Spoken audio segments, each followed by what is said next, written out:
हरिओम। जय श्री कृष्ण। राधे राधे। जय योगेश्वर।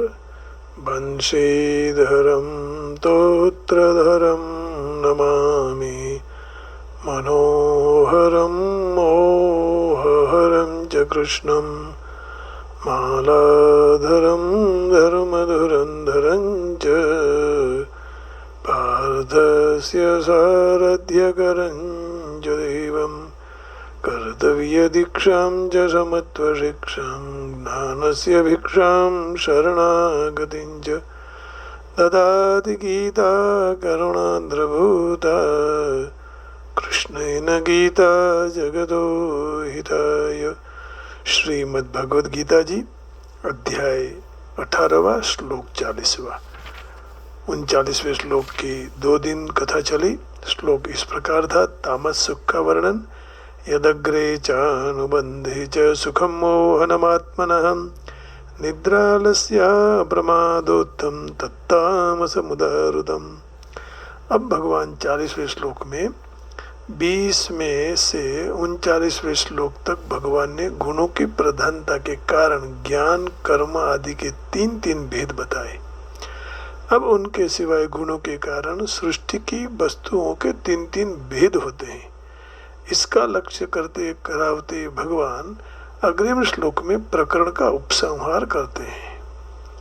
माने इस श्लोक में न तदस्ति पृथिव्यां वा दिवि देवेषु वा पुनः सत्वं प्रकृतिजैर्मुक्तं यदेभिः स्यात् त्रिभिर्गुणैः। न तदस्ति पृथिव्यां वा दिवि देवेषु वा पुनः सत्वं प्रकृतिजैर्मुक्तं यदेभिः स्यात् त्रिभिर्गुणैः। पृथ्वी पर, स्वर्ग में या देवताओं में अथवा उसके सिवाय दूसरी जगह कहीं भी ऐसी कोई भी वस्तु नहीं है जो प्रकृति में से उत्पन्न इन 3 गुणों से मुक्त हो। न तदस्ति पृथिव्यां वा दिवि देवेषु वा पुनः देवेषु दिवि स्वर्ग में, पृथ्वी पर सत्वं प्रकृतिजैर्मुक्तं माने सत्व जो कोई भी वस्तु है नहीं है ऐसी कि प्रकृति में से जन्मे हुए 3 गुणों से मुक्त हो।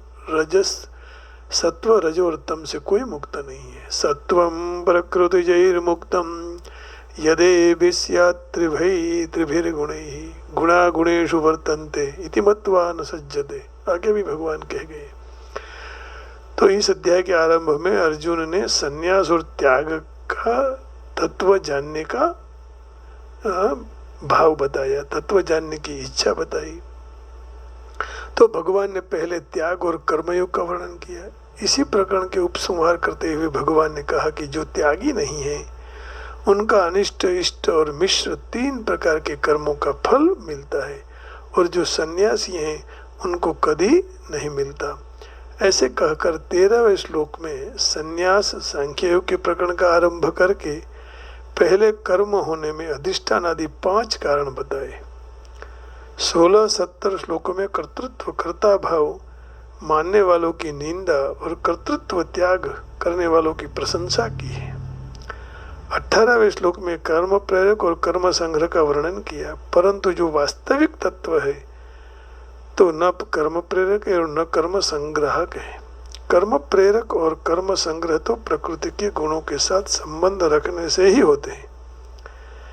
फिर गुणों के अनुसार ज्ञान, कर्म, कर्ता, बुद्धि, धृति और सुख के 3 भेदों का वर्णन किया है।